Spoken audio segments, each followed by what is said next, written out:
Hi hello welcome back to my channel. അപ്പോൾ ഇന്ന് നമുക്ക് നല്ല സിമ്പിളായിട്ട് ഉണ്ടാക്കിയെടുക്കാൻ വേണ്ടി പറ്റുന്ന ഒരു റെസിപ്പി ഉണ്ടല്ലോ. ബ്രേക്ക്ഫാസ്റ്റ് ആയിട്ട് നമുക്ക് ഈവനിങ് സ്നാക്കായിട്ടും ഇനി കുട്ടികൾക്ക് സ്കൂളിലൊക്കെ നമുക്ക് സ്നാക്ക് ബോക്സിലൊക്കെ കൊടുക്കാൻ വേണ്ടി പറ്റും നല്ല സിമ്പിളായിട്ടുള്ള റെസിപ്പി ആട്ടോ. ഗോതമ്പ് പൊടിയും റവയും വെച്ചിട്ടാണ് നമ്മളിത് ചെയ്തെടുക്കുന്നത്. അപ്പോൾ ട്രൈ ചെയ്ത് നോക്കാത്തവരുണ്ടെങ്കിൽ ഉറപ്പാണ് ട്രൈ ചെയ്ത് നോക്കുക. ഇഷ്ടമായി ലൈക്ക് ചെയ്യാനും സബ്സ്ക്രൈബ് ചെയ്യാനും ഷെയർ ചെയ്യാനും കമൻറ്റ് ചെയ്യാനും ഒന്നും മറക്കരുത് കേട്ടോ. അപ്പോൾ നമുക്കിത് ആ വീട്ടിലോട്ട് പോകാം. അപ്പം നമുക്ക് ആദ്യം തന്നെ ഒരു പാത്രത്തിലേക്ക് 1/2 കപ്പ് ഗോതമ്പ് പൊടി ഇട്ട് കൊടുക്കാം കേട്ടോ. ഇനി നിങ്ങൾക്കിത് മൈദ വെച്ചിട്ട് ചെയ്യണമെന്നുണ്ടെങ്കിൽ മൈദ ആയാലും കുഴപ്പമൊന്നുമില്ല. അപ്പം ഞാനിപ്പോൾ ഗോതമ്പ് പൊടി ആട്ടോ എടുത്തിട്ടുള്ളത്. അപ്പോൾ 1/2 കപ്പ് ഗോതമ്പ് പൊടി ഒരു പാത്രത്തിലേക്ക് ഇട്ട് കൊടുത്തിട്ടുണ്ട്. അതിൻ്റെ കൂടെ തന്നെ 1/4 കപ്പ് റവ എടുത്തിട്ടുണ്ട് കേട്ടോ. നമ്മൾ ഗോതമ്പ് പൊടി എടുത്ത അതേ കപ്പിൽ തന്നെ 1/4 കപ്പ് റവയും കൂടി എടുത്തിട്ടുണ്ട്. അതും കൂടി ഈ ഒരു പാത്രത്തിലേക്ക് ഇട്ട് കൊടുക്കുന്നുണ്ട്. അപ്പോൾ ഇനി നമുക്കിതിലേക്ക് വെള്ളം ഒഴിച്ചെടുക്കാം കേട്ടോ. അപ്പോൾ ആദ്യം തന്നെ ഒരു 1/4 കപ്പ് വെള്ളം ഇതിലേക്ക് ഒഴിക്കുന്നുണ്ട്. എന്നിട്ട് ഇതുപോലെ ഒന്ന് നന്നായിട്ട് മിക്സ് ആക്കി എടുക്കുക. അതിനുശേഷം നമുക്ക് വീണ്ടും ഒരു 1/4 കപ്പ് വെള്ളം കൂടി ഇതിലേക്ക് ഒഴിച്ചെടുക്കാം കേട്ടോ. എന്നിട്ട് ഒന്നും കൂടി ഒന്ന് മിക്സ് ആക്കിയിട്ട് എടുക്കുക. അപ്പോൾ ഈ ഒരു മാവ് ഈ ഒരു സമയത്ത് ഒന്ന് തിക്കായിട്ടാട്ടോ ഉണ്ടാകാൻ, നല്ലൊരു കട്ടിയിലുണ്ടാകാൻ. അപ്പം അത് നമ്മൾ അതുപോലെ തന്നെ അങ്ങ് മാറ്റി വെക്കാം കേട്ടോ. അപ്പോൾ ഇനി നമ്മളിത് മിക്സിയിൽ ജാറിലേക്കൊക്കെ ഇട്ടെടുത്തിട്ട് നന്നായിട്ട് അടിച്ചെടുക്കുന്ന ആ സമയത്ത് ഇതങ്ങ് ലൂസായിട്ട് കിട്ടിക്കോളും. അപ്പോൾ അതുകൊണ്ട് തന്നെ ഒരുപാട് വെള്ളം അതിൽ ഈ ഒരു സമയത്ത് ചേർക്കണ്ട കേട്ടോ. ആ രീതിക്ക് ആക്കിയിട്ട് നമുക്ക് അതിനൊന്ന് റെസ്റ്റ് ചെയ്യാൻ വേണ്ടി മാറ്റി വെക്കാം. അപ്പോൾ ആ ഒരു സമയം കൊണ്ട് നമുക്കിത് വേറൊരു പാത്രത്തിലേക്ക് ഒരു പീസ് വെള്ളം എടുക്കുന്നുണ്ട് കേട്ടോ. അതിലേക്ക് ഒരു 1/4 കപ്പ് വെള്ളം കൂടി ഒഴിച്ച് കൊടുത്തിട്ട് ഇതിനെ നമുക്കൊന്ന് മെൽറ്റാക്കിയിട്ട് എടുക്കാം. അപ്പം നമ്മളിതിലേക്ക് മധുരത്തിനായിട്ട് വെള്ളമാണ് ചേർക്കുന്നത്. അപ്പോൾ നിങ്ങൾക്ക് വേണമെന്നുണ്ടെങ്കിൽ പഞ്ചസാരയും ചേർക്കാം കേട്ടോ. അപ്പോൾ ഇതൊന്ന് മെൽറ്റാക്കിയിട്ട് എടുക്കാം. അപ്പോൾ ഇനി നമുക്കിതാ നമ്മൾ നേരത്തെ മിക്സ് ആക്കി വെച്ചിട്ടുള്ള റവയും ഗോതമ്പ് പൊടി ഉണ്ടല്ലോ, അത് ഇതുപോലെ ഈ ഒരു മിക്സിയുടെ ജാറിലേക്ക് നമുക്ക് ഇട്ട് കൊടുക്കാം. അതിനുശേഷം നമുക്ക് ആവശ്യമായിട്ടുള്ളത് ഒരു നേന്ത്രപ്പഴം, നന്നായിട്ട് പഴുത്തിട്ടുള്ള ഒരു നേന്ത്രപ്പഴം എടുക്കുക.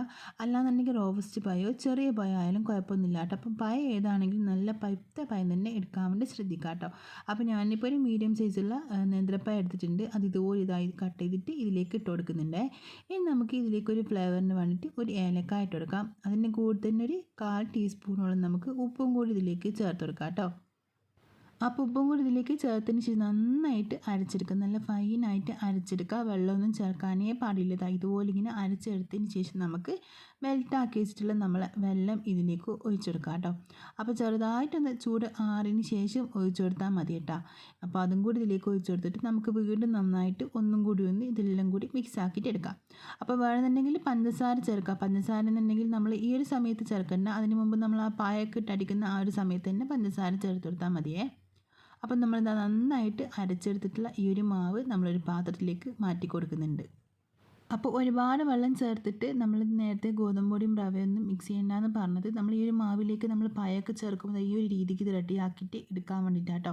നമ്മൾ വെള്ളമൊക്കെ ഒരുപാട് ചേർത്തിട്ടുണ്ടെങ്കിൽ നമുക്ക് മാവ് കുറച്ചുകൂടി ഒന്ന് ലൂസായിട്ടല്ലേ കിട്ടാനും. അപ്പോൾ പഴമൊക്കെ ചേർക്കുന്നത് കൊണ്ട് തന്നെ വെള്ളം ഒരുപാട് ചേർക്കേണ്ട ആവശ്യമില്ല കേട്ടോ. അപ്പോൾ അതൊന്ന് ശ്രദ്ധിക്കുക ചേർക്കുന്ന സമയത്തെ. ഇനി നമ്മളിതിലേക്ക് ഇതാ ഒരു ടേബിൾ സ്പൂണോളം തേങ്ങയും കൂടിയും ചേർത്ത് കൊടുക്കുന്നുണ്ട് കേട്ടോ. എന്നിട്ട് നന്നായിട്ട് മിക്സ് ആക്കി എടുക്കുക. അപ്പം നമ്മൾ ഈ ഒരു മാവൊക്കെ റെഡിയാക്കി എടുക്കുന്ന അതിൻ്റെ അളവ് അനുസരിച്ചിട്ട് വേണം നമ്മളിതിലേക്ക് തേങ്ങ ചേർക്കുമ്പോൾ അത് കൂട്ടിയും കുറക്കൊക്കെ ചെയ്യാൻ കേട്ടോ. അപ്പോൾ അതുകൊണ്ട് തന്നെ നിങ്ങളുടെ ഇഷ്ടത്തിനനുസരിച്ചിട്ട് നിങ്ങൾക്ക് ഇതിലേക്ക് തേങ്ങ ആ ഒരു സമയത്ത് കൂട്ടിയും കുറക്കൊക്കെ ചെയ്ത് കൊടുക്കാം. അപ്പം നമ്മളെ മാവ് അവിടെ റെഡിയായിട്ട് കിട്ടിയിട്ടുണ്ടേ. അപ്പോൾ ഇനി നമുക്ക് ഒരു പാത്രം വെച്ചിട്ട് അതൊന്ന് ചൂടായി വന്നതിലേക്ക് നമുക്ക് ഗീയോ അല്ലാന്നുണ്ടെങ്കിൽ വെളിച്ചെണ്ണയോ ചേർത്ത് കൊടുക്കാം കേട്ടോ. ഒരു ടീസ്പൂൺ ഗീ ചേർക്കുക, അല്ലാന്നുണ്ടെങ്കിൽ വെളിച്ചെണ്ണ ചേർക്കുക. നമ്മൾ കുട്ടികൾക്ക് വൈകുന്നേരം ഉണ്ടാക്കി കൊടുക്കുന്നതാണെങ്കിൽ ഗീ ആട്ടോ ഒന്നുകൂടി നല്ലത്. അപ്പോൾ ഞാനിപ്പോൾ വെളിച്ചെണ്ണ ചേർത്തിട്ടുണ്ട് ഇതിലേക്ക്. അതിനുശേഷം നമുക്കിതിലേക്ക് മാവ് ഒഴിച്ചു കൊടുക്കാം കേട്ടോ. അപ്പോൾ 2 സ്പൂൺ മാവ് ഇപ്പോൾ ഞാനിതിലേക്ക് ഒഴിച്ചു കൊടുക്കുന്നുണ്ട്. അപ്പോൾ നിങ്ങൾക്ക് വലുപ്പത്തിൻ്റെ അനുസരിച്ചിട്ടാട്ടോ മാവിൻ്റെ അളവ് കൂട്ടുകയും കുറയ്ക്കുകയും ചെയ്യേണ്ടത്. അപ്പോൾ നിങ്ങൾക്ക് കുറച്ച് അധികം വലുപ്പമുള്ളത് ഇഷ്ടമാണെന്നുണ്ടെങ്കിൽ 2 സ്പൂണൊക്കെ ഒഴിച്ചു കൊടുത്താൽ മതി. ഇനി ചെറുതായിട്ട് ഉണ്ടാക്കുന്നതാണെങ്കിൽ 1 സ്പൂൺ മതിയാവും കേട്ടോ. ഇനി നമുക്ക് ഇതിൻ്റെ മുകളിലേക്ക് കുറച്ച് തേങ്ങാക്കൊത്തിട്ട് കൊടുക്കാം. അപ്പോൾ അതും കൂടി ഇടുന്ന സമയത്ത് നന്നായിട്ട് ഇതിങ്ങനെ മുരിഞ്ഞ് വന്ന് നല്ല ടേസ്റ്റ് ഉണ്ടാവും കേട്ടോ കഴിക്കുന്ന സമയത്ത്. അപ്പോൾ ഇനി നമുക്കിതൊന്ന് അടച്ച് വെച്ചിട്ട് കുക്ക് ചെയ്തെടുക്കാം കേട്ടോ. ഇതിൻ്റെ മുകൾ ഭാഗം നന്നായിട്ട് ആറി വരണം. ആറി വന്നതിന് ശേഷം നമുക്കിതിനൊന്ന് തിരിച്ചിട്ട് കൊടുക്കണം. എന്നിട്ട് ആ ഒരു ഭാഗം കൂടി ഒന്ന് കളർ മാറ്റിയിട്ട് എടുക്കണം കേട്ടോ. അപ്പോൾ അതുകൊണ്ട് തന്നെ നമുക്കിതൊന്ന് അടച്ച് വെച്ചിട്ട് വേവിച്ചിട്ടെടുക്കാം. അപ്പോൾ ഇനി നമുക്കിതൊന്ന് തുറന്ന് നോക്കാം കേട്ടോ. ഇതാ ഇപ്പോൾ ഒരു 10-20 സെക്കൻഡൊക്കെ കഴിഞ്ഞിട്ടുണ്ട്. ഇതിൻ്റെ മുകൾ ഭാഗം നന്നായിട്ട് ആറി വന്നിട്ടുണ്ട് കേട്ടോ. ഇതുപോലെ നന്നായി ആറി വന്നാൽ മാത്രം കേട്ടോ നമ്മളിത് തിരിച്ചിടാൻ പാടുള്ളൂ. അല്ലാന്നുണ്ടെങ്കിൽ ഇത് പെട്ടെന്ന് അങ്ങ് മുറിഞ്ഞു പോകും. നല്ല സോഫ്റ്റ് ആയിട്ടുള്ളൊരു അപ്പത്തിൻ്റെ റെസിപ്പിയാണേ. അപ്പോൾ ഇത് ആ ഒരു സൈഡും കൂടി നന്നായിട്ട് കളർ മാറി വന്നിട്ടുണ്ടാവും ഈ ഒരു സമയം കൊണ്ട് തന്നെ. അപ്പോൾ നമുക്ക് ഇതിന് വേറൊരു പാത്രത്തിലേക്ക് മാറ്റി കൊടുക്കാം. നന്നായിട്ട് ഇതുപോലെ ഇങ്ങനെ മുരിഞ്ഞ് വന്നതിന് ശേഷം മാത്രം മാറ്റി കൊടുത്താൽ മതി കേട്ടോ. നല്ല ടേസ്റ്റ് ആട്ടോ കഴിക്കാൻ വേണ്ടിയിട്ട്. അപ്പോൾ നമുക്കിനി ബാക്കിയുള്ള മാവ് വെച്ചിട്ട് ഇതുപോലെ തന്നെ അങ്ങ് ഉണ്ടാക്കിയിട്ടെടുക്കാം. ഒരുപാട് സമയം എടുക്കാൻ നമുക്ക് പെട്ടെന്ന് തന്നെ ഉണ്ടാക്കിയെടുക്കാൻ വേണ്ടി പറ്റുന്ന നല്ല ടേസ്റ്റ് ആയിട്ടുള്ള ഒരു റെസിപ്പിയും കൂടി ആട്ടോ. അപ്പോൾ നമ്മളിതാ ബാക്കിയുള്ളതൊക്കെ ഇതുപോലെ തന്നെ ഉണ്ടാക്കിയിട്ടെടുത്തിട്ടുണ്ട്. അപ്പോൾ രാവിലെ ബ്രേക്ക്ഫാസ്റ്റ് ആയിട്ടോ ഇനി നമുക്ക് വൈകുന്നേരം ഈവനിങ് സ്നാക്കൊക്കെ ആയിട്ട് ഉണ്ടാക്കിയെടുക്കാൻ വേണ്ടി പറ്റുന്ന നല്ല ടേസ്റ്റി ആയിട്ടുള്ള അടിപൊളി ഒരു റെസിപ്പി ആട്ടോ ഇത്.